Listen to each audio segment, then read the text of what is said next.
what is kind of space power? You know, celestial geography, quote, as you said, mirrors the power relations of terrestrial politics.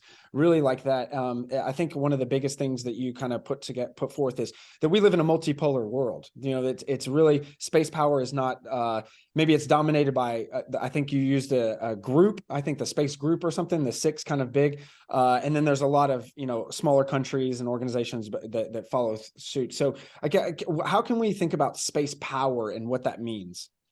So the best way to think about space power is that conceptually, politically, strategically, it's the same as sea power and air power, in that you're viewing it as an environment or a place that is used by from my perspective, mostly by states for their own interests, political, economic, military, industrial, whatever you can call political interests of a state.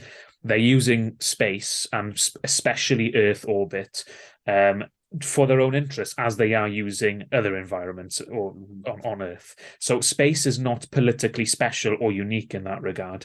We're already been using space for military purposes and economic purposes, especially Earth orbit. So one thing that really frustrates me in commentary, especially from the past three years, with the creation of the US Space Force, is that people think that space is now being militarized, when it's been militarized from day one in terms of Right. the actual space age.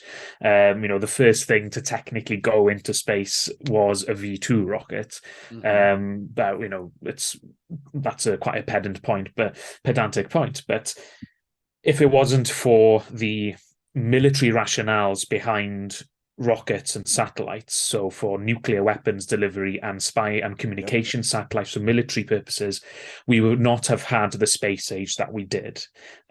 So a lot of the space science activities that people champion as, an amazing example of what humans can do and we can be better in space, those are riding on the back of massive investments by certain countries in missile and nuclear technologies, and that's the original sin of space technology. So that's what Original Sin really tries to hammer across in terms of the main argument or the main theme, really.